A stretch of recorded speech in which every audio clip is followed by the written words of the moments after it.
Ano, Emma? Gusto mo magtrabaho sa ibang bansa? Oo, Renz! Para din naman sa atin to at kay Amy. 2 buwan pa lang sa Amy. Iiwan mo na siya. Sino mag-aalaga sa kanya? Andyan naman ang nanay mo at ikaw. Alam mo may trabaho ko, Emma. Hindi naman permanente ang trabaho mo. Kaya pwede ka na umalis doon at dito ka na lang sa bahay. Matitiis mo kaming iwan na Amy?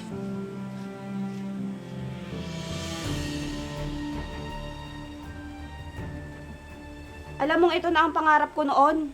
Ang magtrabaho sa ibang bansa, Renz. Gusto ko rin naman umasenso. Kahit papano. Hindi kaya gusto mo lang takasan ng responsibilidad mo kay Amy? Dahil maaga tayong nag-asawa? Ano ba yung pinagsasasabi mo? Na wala ka pa talagang balak magkaroon ng anak, kaya lang nabuntis ka. Diyan ka na nga, ang labo mong kausap. Emma! Kinakausap pa kita! O Emma,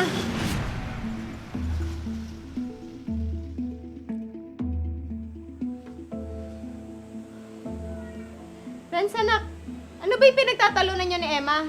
Gusto daw magtrabaho ni Emma sa ibang bansa, Nay. Ha? Iiwan niya kayo? Ang late-late pa ni Amy? Pinipigilan ko nga, Nay. Pero ayaw papigil. Desidido na daw siya. Paano yan? Di ikaw ang magiging ama't ina ni Amy? Ano pa nga ba, Nay? Hayaan mo anak, tutulungan kita. Palalakihin natin mabuting bata si Amy. Salamat, Nay.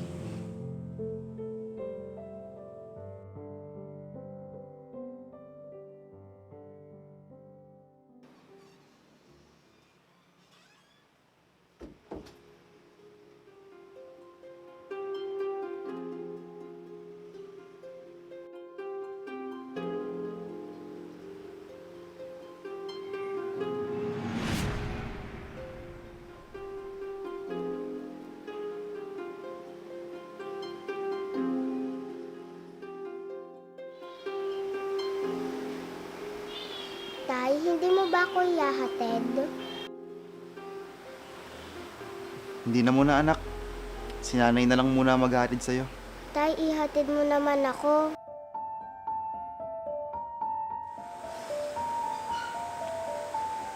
Nay, kayo na lang maghatid kay Amy.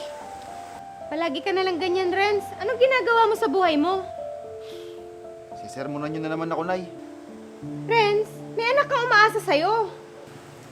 Ihatid nyo na muna, Nay. Mamaya na yung sermon nyo. Sige, at mamaya mag-usap tayo. Tara, Amy.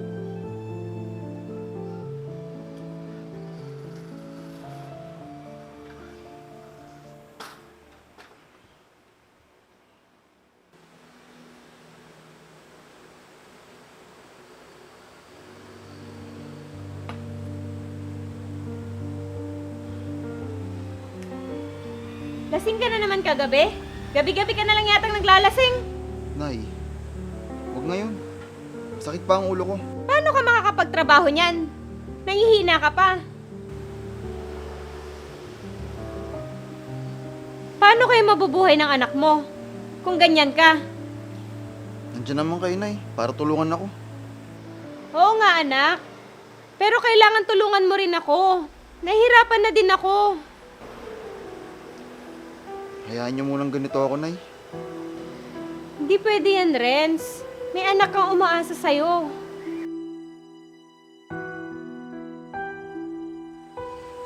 Simula nung iniwan ka ng asawa mo, naging ganyan ka na. Huwag nyo nang ipaalala sa akin yan, Nay.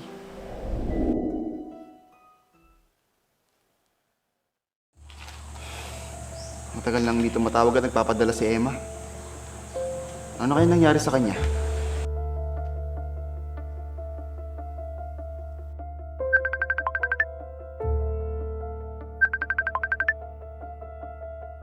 Renz, Emma, kamusta ka na?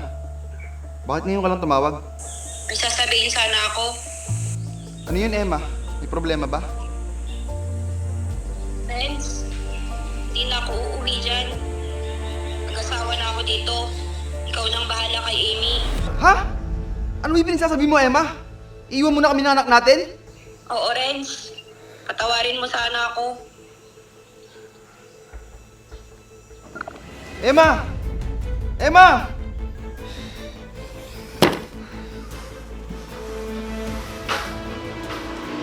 Renz, sino ba yung kausap mo? Si Emma, Nay. Tumawag. Mabuti naman at naisipan ng babaeng yan na tumawag sa'yo.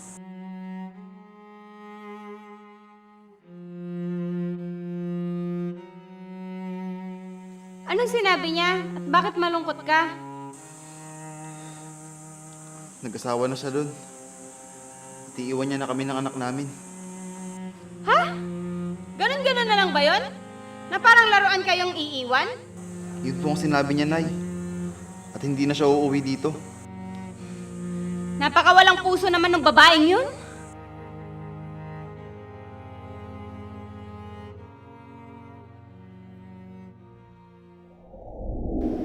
Anak, kailangan mong ipagpatuloy ang buhay. Maraming babae dyan at may anak kang umaasa sa'yo. Ewan ko ba, Nay? Parang di ko pa rin matanggap na iniwan na kami ni Emma. Halos 2 taon nang nangyari yun, Renz. Napapabayaan mo na yung anak mo. Tama na. Ewan ko, Nay. Naguguluhan pa rin ako. Oh, saan ka na naman pupunta? Diyan lang po. Kayo na munang bahala kay Amy. Kawawa naman ang anak ko.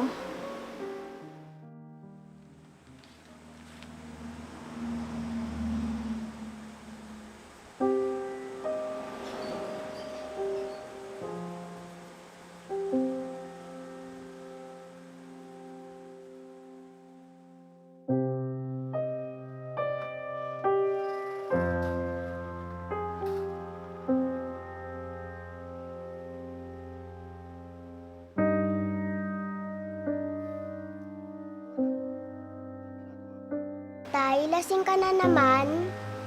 Hindi naman, anak. Nakainom lang. Palagi ka na lang ganyan, Tay. Pagpasensya mo na ang tatay, Amy. May problema lang. Ang dungis-dungis mo pa. Tay, turuan mo ako dito. Kay nanay ka na naman paturo mamaya, anak. Gusto ko ikaw magturo sa akin, Tay.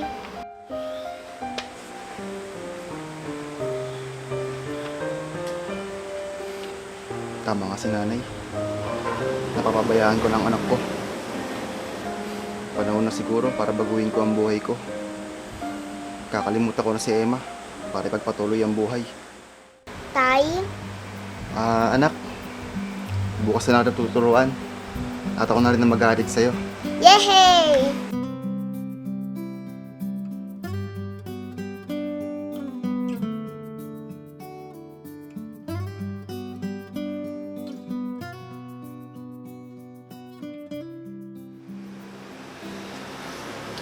Anak, tara na.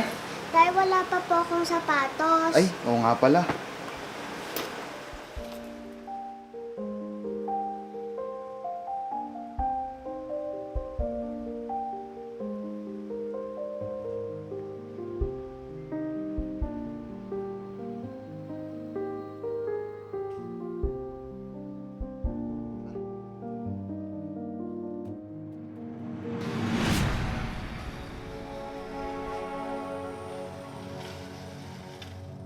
Ang laki-laki na pala ng anak ko.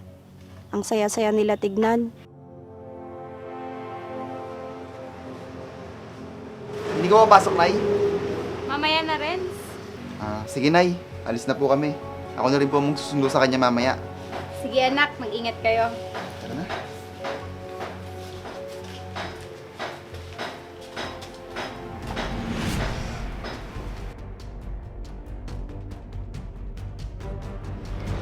Parang si Emma yun ah.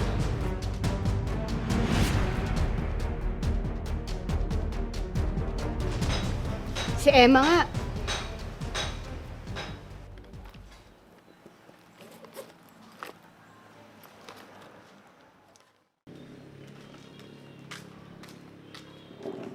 Renz, may sasabihin sana ako sa'yo. Ano yun, Nay? Nasaan pala si Amy? Nasa loob, naglalaro. Si Emma pala, nakita ko. Ha? Kailan, Nay? At saan? Kanina umaga, nakita ko. Nakatingin sa atin, nasa malayo. Hindi ba siya lumapit dito, Nay? Hindi. Nung nakita ko siya, bigla siyang umalis. Ano pang ginagawa niya dito? Pinabayaan na niya kami. Siguro, mayroon siyang binabalak, Renz. Kung binabalak niyang kunin ang anak namin, hindi mangyayari yun, Nay. Baka babalik pa yun, Renz. Hayaan lang natin siya, Nay, na makapag-usap din kami na maayos. Ikaw ang bahala, anak. Ano bang binabalak mo, Emma?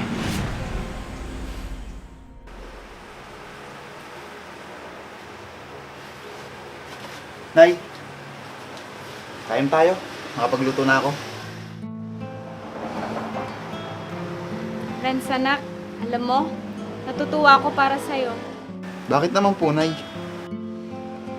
Kasi ang laki ng pinagbago mo simula noon. Salamat po, Nay. Pasok tayo sa loob, Nay. Renz, Nay, Sige po, Nay. Puntahan niyo muna si Amy sa loob. kamusta na kayo ng anak natin, Renz? Anong ginagawa mo dito? Bakit ka pa bumalik? Gusto ko sanang makita si Amy, Renz. Malaki na pala siya. Oo, malaki na siya. Napalaki namin siya ng maayos. Nang wala ka. Patawarin mo ako sa pag-iiwan ko sa inyo, Renz. Matagal na kitang napatawad, Emma. At maayos na ang buhay namin. May gusto sana akong sabihin sa'yo. Ano yun? Gusto ko sanang kunin si Amy. Kunin? Bakit? Laruan ba siya? Na pwede mo na lang basta-basta kunin? Ha? Emma? May karapatan akong kunin siya. Dahil ako ang ina niya. At kailan ka pa naging ina sa kanya? Ha? Umalis ako at nagtrabaho para matugunan yung mga pangangailangan niya. Pangangailangan? Sarili mo lang iniisip mo, Emma. Kaya ka umalis noon para sa pangarap mo. Dahil gusto kong umasenso, Renz. Umasenso ka ba? Hindi, di ba? Tapos pinabayaan mo pa kami. Iniwan at sumama sa ibang lalaki. Nangyari na yun, Renz. Huwag mo nang isumbat sa akin yon. Ngayon, babalik ka dito at gusto mong kunin si Amy. Gusto kong alagaan naman siya. At na makabawi naman ako sa kanya. Anong alam mo sa pag-aalaga? Maliit pa nga siya nung iniwan mo. Pwede mo siyang dalawin dito, Emma. Pero hindi ako makakapayag na kunin mo siya. Alam ba niyang ako yung nanay niya? Hindi na namin sinabi, Emma. Bakit, Renz? Dapat sinabi niyo pa rin. Para ano pa, Emma? Di ba sinabi mo noon na iiwan mo na kami at hindi ka na babalik dito? Patawarin mo ko, Renz. Sana pagbigyan mo ako. Magsama tayo ulit. Magsama? Bakit? Nasaan yung lalaki sinamahan mo noon? Iniwan din niya ako. Pera lang pala ang habol niya sa akin. At ngayon babalik ka dito? Na parang walang nangyari? Renz, alang-alang na lang sa anak natin. Hindi na kita matanggap, Emma. Maayos na ang buhay namin. Renz, Kaya kitang patawarin, Emma. Pero hindi ko makakalimutan ang mga ginawa mo. Kaya umalis ka na! aalis ako ngayon, Renz. Pero babalik ako. Huwag na, Emma. Hindi ka na namin kailangan ng anak natin.